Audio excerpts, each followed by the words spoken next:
Dažniausiai, kai kalbame apie produkto analitiką, AB testavimas yra, tarsi aukso standartas.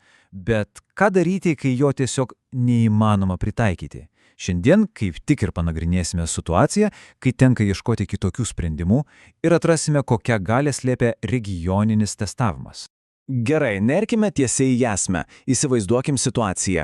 Yra nauja funkcija, kuri dėl verslo ar techninių priežasties turi būti paleista visiems vartotojams vienu metu.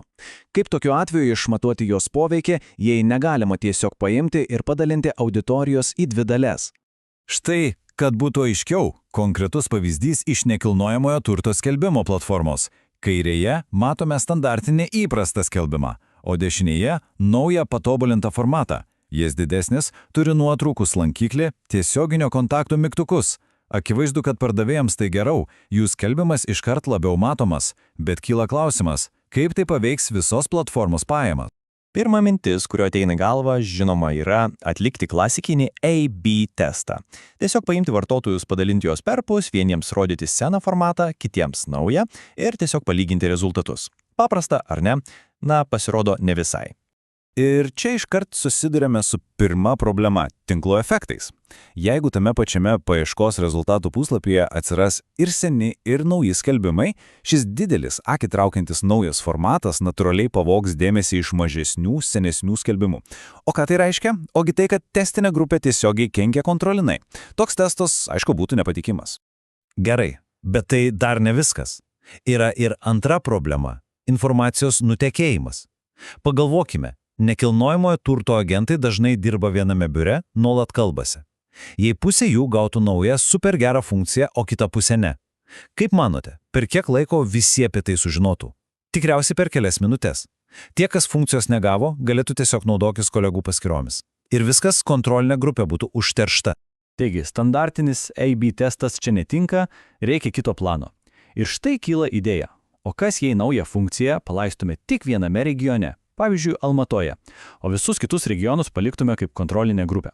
Atrodo, kad toks sprendimas išspręstų abi prieš tai minėtas problemas. Atrodo puikiai idėja, ar ne? Bet čia ir slypi didžiausias kabliukas.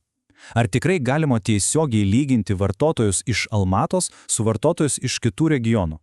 Juk tai visiškai skirtingos rinkos, skirtingi pirkimo įpročiai, galų gale skirtinga ekonominė situacija. Toks palyginimas būtų tiesiog nesąžiningas, o rezultatai klaidinantis. Štai čia ir prasideda tikras detektyvinis darbas. Vietoj to, kad lygintume visus regionus tarpusavėje, reikia rasti būdą, kaip kiekvienam vartotojui iš Almatos surasti jo dvynį kitose regionuose. Šis metodas yra žinomas kaip porų sudarimas arba matching. Bet kaip tie dvyniai randame? Tam pasitelkiamas kovariantas. Tai yra įvairios vartotojų elgsenos metrikos, kurios nepriklauso nuo pačias testo. Pavyzdžiui, kiek pinigų žmogus išleido anksčiau arba kiek skelbimo jis turi. Šie duomenys yra tarsi vartotojo elgsenos DNR gijos, kurios ir padeda identifikuoti panašiausius asmenis.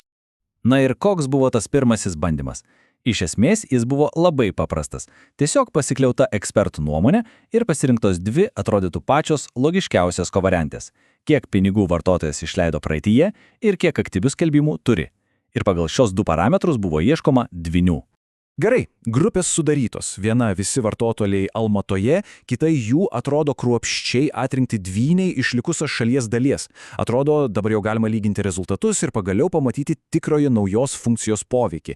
Bet ar tikrai galime pasitikėti šiuo metodu? Ir kaip tik tada, kai jau atrodo, kad viskas aišku, įvyksta siužeto posūkis. Prieš skelbiant galutinius rezultatus, kyla fundamentalus klausimas. O iš kur mes žinome, kad šis dvynių metodas apskritai veikia? Galbūt jis pats savaime yra klaidingas? Reikia būdo jį patikrinti. Ir tam yra specialus įrankis, vadinamoje A/R simulacija. Idėja, tiesą sakant, genialiai paprasta. Paimami istoriniai duomenys, iš laiko, kai jokio eksperimento dar nebuvo ir jiems pritaikomas tas pats dvynių atrankos metodas. Kadangi jokio realaus pokyčio nebuvo, skirtumas tarp grupių turėtų būti nulis. Bet koks gautas skirtumas ir parodo, kokia yra paties metodo paklaida. Ir štai dabar rezultatai. Ir jie, švelniai tariant, buvo šokiruojančiai. Įsivaizduokite, statistiškai priimtina paklaida tokių tipo testuose yra apie 5%. Tačiau atlikus tūkstančius AA simulacijų, paaiškėjo, kad šis paprastas, ekspertų nuomonė pagrįstas metodas klysta net 35% atvejų. Ką tai reiškia praktiškai? Ogi tai, kad beveik 1 iš 3 atvejų šis metodas rodytų, kad pokytis įvyko, nors iš tiesų niekas nepasikeitė. Remtis tokiais duomenimis priimant verslo sprendimus būtų, tiesiog beprotiškai rizikinga.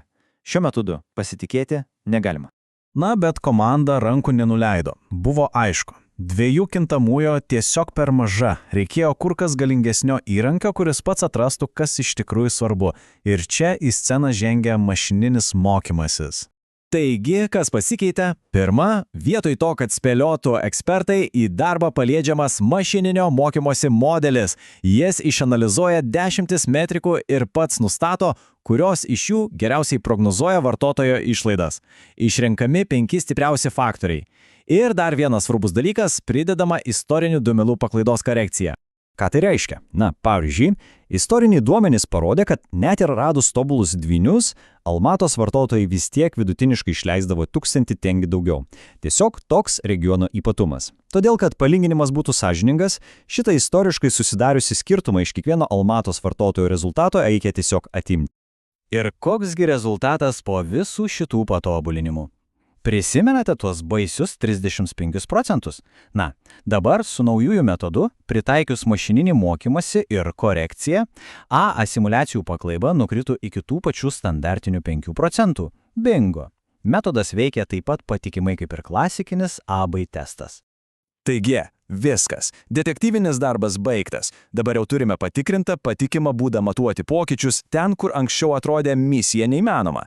Tai atveria duris testuoti idėjas, kurios anksčiau atrodė tiesiog neišmatuojamos. Aišku, kaip ir kiekvienas metodas, šis nėra stebuklinga lazdelė. Jis turi ir pliusų, ir minusų. Didžiausias privalumas be abejo yra galimybė apeiti AB testavimo apribojimus ir labai tiksliai išmatuoti paklaidas. Bet iš kitos pusės tai reikalauja rimtų skaičiavimo resursų, labai priklauso nuo istorinių duomenų kokybės ir, tarkim, yra sunkiau pritaikomas, jei reikia stebėti daug skirtingų metrikų vienu metu. Gerai, tai apibendrinkim viską į vieną vietą. Štai kaip atrodo visas patvirtintas regioninio testavimo algoritmas, žingsnis po žingsnio. Pradedam nuo tikslinio regiono ir metrikos apibrėžimo, tada pasitelkiam mašininį mokymasi, kad rastume geriausias kovariantės. Pagal jas sudarome poras. Tada labai svarbus žingsnis – patikriname viską AS simulacijomis ir pritaikome korekciją, apskaičiuojame minimalų aptinkamą efektą ir tik tada paleidžiame testą ir analizuojame. Tai aiškus veiksmų planas. Na ir pabaigai, klausimas pamastymui. Jei pagalvotume apie savo darbą, savo projektus, kokia didelė, svarbi, bet iki šiol netestuojama idėja dabar galėtų būti patikrinta pasitelkus būtent tokį požiūrį?